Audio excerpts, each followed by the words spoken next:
بسم اللہ الرحمن الرحیم۔ السلام علیکم اسٹوڈنٹس، کلاس 9 اردو کی بک ہے۔ اچھا، اس میں جو ہے آپ کو معلوم ہے کہ آپ کے پیپر میں جو ہے لیٹرز آتے ہیں، مراسلہ آتا ہے، اور آپس میں جو ہے وہ ڈائلاگ بازی، جو مکالمہ بازی وہ آتی ہے۔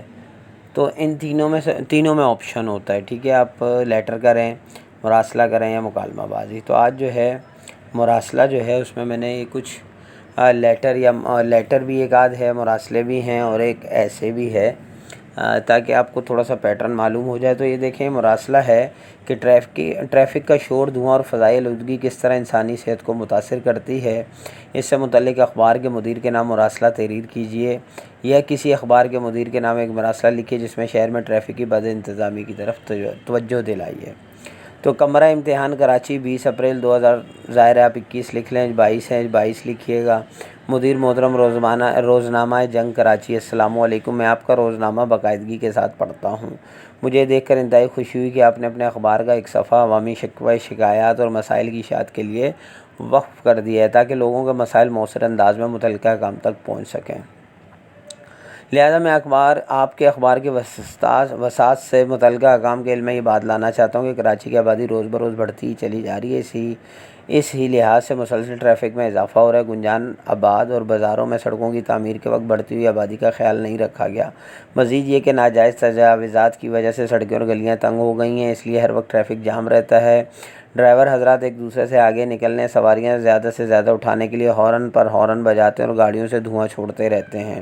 ان سے اتنا دھواں خارج ہوتا ہے کہ دم گھٹنے لگتا ہے۔ شور و غل کی وجہ سے لاقانونیت کا یہ عالم ہے کہ اسکول، مدرسہ، اسپتال اور مسجد کچھ نہیں دیکھتے اور ہارن کے شور کے ساتھ ٹیپ ریکارڈر کا شور بھی شامل کر دیتے ہیں۔ اگر ٹریفک کا شور اور دھواں اسی طرح بڑھتا رہا تو لوگوں کی سماعت، ان کے دل اور پھیپھڑے متاثر ہوں گے اور کئی طرح کی نئی بیماریاں جنم لیں گی۔ اس لیے حکومت کو چاہیے کہ وہ ابھی سے اس مسئلے کی حل تلاش کرے اور دوسرے ٹریفک کی بد انتظامی کو درست کیا جائے۔ امید کرتا ہوں آپ میری ایک عرضداشت حکام بالا تک پہنچانے کا ذریعہ بنیں گے اور متعلقہ حکام معاملے کی نزاکت کو محسوس کریں گے اور احساس ذمہ داری سے کام لیتے ہوئے اس مسئلے کے جلد حل کے لیے مؤثر اقدامات کریں گے۔ فقط آپ کی عنایتوں کا یا آپ کی مدد کا طلبگار، جو بھی آپ نام اپنا لکھنا چاہیں۔ لیٹر کا پیٹرن اصل سمجھیے، جو بیچ میں میٹیریل ہوگا وہ آپ جو ہے وہ خود بھی اس میں انکلوڈ کر سکتے ہیں۔ دوسرا ہے صحت و صفائی سے متعلق اخبار کے مدیر کے نام درخواست۔ اسی طرح اپنے پیٹرن کمرہ امتحان کراچی 20 اپریل، جو بھی ڈیٹ ہو وہ آپ دیکھیں۔ السلام علیکم، میں آپ کا روزنامہ باقاعدگی کے ساتھ پڑھتا ہوں۔ مجھے دیکھ کر انتہائی خوشی ہوئی کہ آپ نے اپنے اخبار کا ایک صفحہ عوامی شکوے، شکایات اور مسائل کی اشاعت کے لیے وقف کر دیا ہے، تاکہ لوگوں کے مسائل مؤثر انداز میں متعلقہ حکام تک پہنچ سکیں۔ یہ لائن بھی ریپیٹیشن ہے، آپ ان کو یاد کر سکتے ہیں۔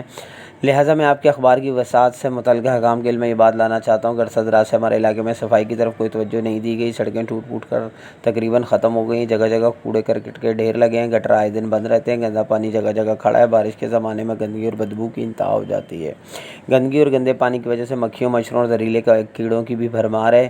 علاقے کے لوگ بہت پریشان ہیں۔ خطرناک اور مہلک بیماریاں پھیل رہی ہیں کیونکہ صفائی اور پانی کے نکاس کی صورتحال انتہائی خراب ہے۔ ہم بار بار متعلقہ افسران کو درخواستیں دے چکے ہیں، لیکن ابھی تک کوئی توجہ نہیں دی گئی۔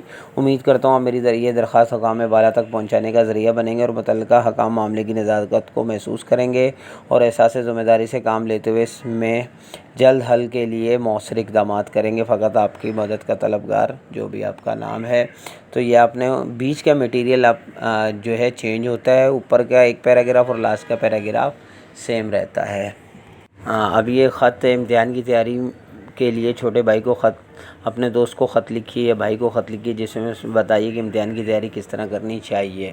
تو اس میں بھی وہی پیٹرن سیم ہے۔ السلام علیکم، 3 دن قبل تمہارا خط پا کر مجھے بہت خوشی ہوئی۔ تم نے بتایا کہ 1.5 مہینے بعد تمہارے امتحان ہو رہے ہیں، اور یہ سن کر مجھے بہت خوشی ہوئی کہ تم امتحان کی تیاری میں مصروف ہو۔ میں تمہیں اپنے تجربات و مشاہدات کی روشنی میں چند ہدایات دے رہا ہوں، ان پر عمل کر کے انشاءاللہ تم امتحانات میں نمایاں کامیابی حاصل کر سکتے ہو۔ مجھے امید ہے کہ تم میرے مشوروں پر عمل کرنے کی پوری کوشش کرو گے۔ سب سے پہلے تو تم آج ہی اپنا روزمرہ کا ایک ٹائم ٹیبل بنا لو اور اس میں نصاب کے تمام مضامین کے لیے وقت مقرر کر دو، کسی ایک مضمون کو بھی اپنی توجہ سے محروم نہ رکھو، یہ تمہارے لیے باعث نقصان ہوگا۔ اپنے مقررہ اوقات پر عمل درآمد کے لیے تمہیں صبح سویرے اٹھنا ہوگا، فجر کی نماز کے بعد اور اسکول جانے کی تیاری تک کچھ نہ کچھ یاد کر لو، کوئی بھی عنوان یاد کرو اسے لکھ کر ضرور دیکھنا چاہیے۔ نصاب کی کتابوں میں جو بھی مشکلات پیش آئیں ان کے لیے فوراً اساتذہ کرام سے تعاون حاصل کرنا چاہیے، شام کے وقت کھیل کود میں حصہ بھی لینا چاہیے۔ اہم کاموں کے علاوہ دیگر کاموں میں وقت ضائع نہ کرو، زیادہ سے زیادہ وقت پڑھائی کرنے کی کوشش کرو، رات کو جلد سو جاؤ تاکہ صبح کو جلدی اٹھ سکو۔ میں اور تمام گھر والے تمہاری کامیابی کی دعا کریں گے اور ہم انتظار کر رہے ہیں کب تم امتحان سے فارغ ہو کر گھر آؤ گے۔ فقط تمہارا بڑا بھائی یا دوست جو بھی ہے وہ آپ لکھ دیں۔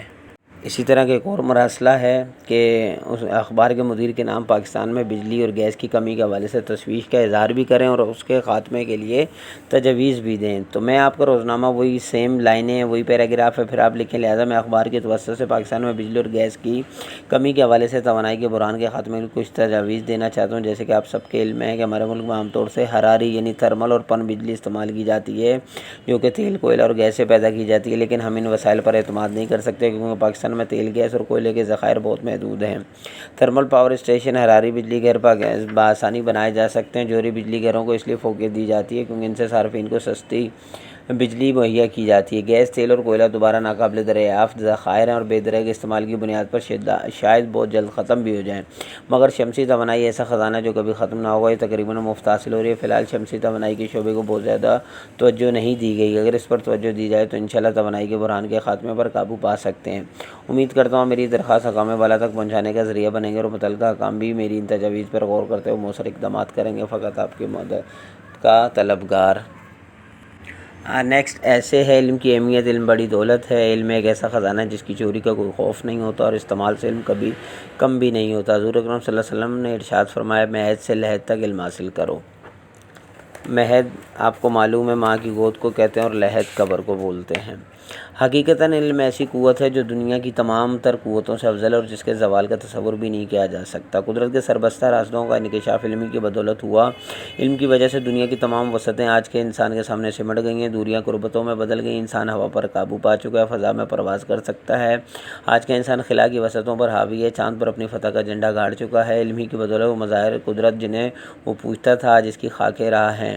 علم کا کرشمہ کہ جس پر عمل کر کے آج ہم گھر بیٹھے دیگر ممالک کے حالات سنتے اور دیکھتے اور مزید معلومات حاصل کر رہے ہیں۔ یہ علم کا فیض ہے کہ انسان کا نام مرنے کے بعد بھی روشن رہتا ہے۔ ہمارے اور دیگر اقوام کے عظیم قائدین نے علم کے ذریعے قوم کی سچی اور پرخلوص خدمت کی ہے اور آج بھی ان کے نام زندہ جاوید ہیں۔ بزرگان دین بھی علم کی شمع سے لوگوں کو سیدھی اور سچی راہ دکھاتے رہے۔ علم کی بدولت ایجادات اور انکشافات کا ایک لا امتناعی سلسلہ وجود میں ہے جس کا دوسرا کنارہ نظر سے محروم اور بعد از قیاس ہے۔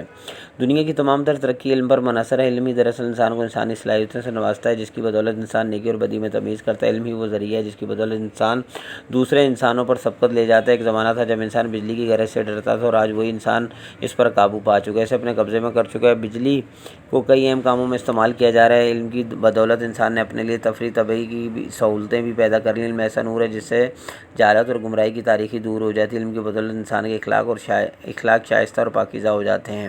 وہ دل اور دماغ کو جہالت کے گہرے اندھیروں اور گہرائیوں سے نکال کر اس مقام تک پہنچا دیتا ہے جہاں حسد و بغض، دشمنی اور لالچ کا گزر نہیں ہوتا، بلکہ انسان کو نیکی، خلوصی، فیاضی اور دوستی جیسی عظیم صفات عطا کر دیتا ہے۔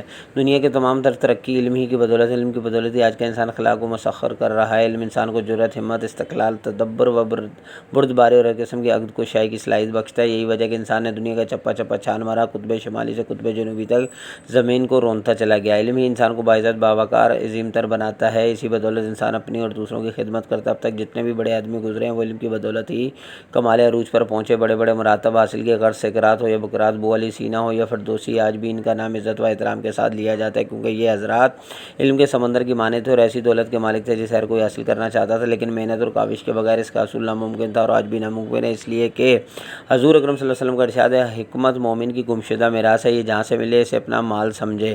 ان سنہری الفاظ سے ہمیں علم کی اہمیت کا اندازہ ہو جاتا ہے۔ تو یہ آپ کو سمجھانے کے لیے میں نے کچھ چیزیں دی ہیں کہ اگر آپ کو سمجھ میں آ رہی ہیں اور کچھ فائدہ مند ہیں تو آپ مجھے ضرور کمنٹس کیجیے گا۔ جو کچھ آپ کو چاہیے ہو، چاہے ایسے ہو، لیٹر ہو یا مراسلہ ہو، تو آپ مجھے بتائیے گا، مکالمہ بازی وغیرہ جو آپ کو چاہیے تو آپ مجھے کمنٹ کر دیجیے گا۔ انشاءاللہ نیکسٹ ویڈیو میں اسی کی بنا دوں گا۔ انشاءاللہ نیکسٹ ویڈیو میں ملتے ہیں، جب تک کے لیے اجازت دیجیے، اللہ حافظ۔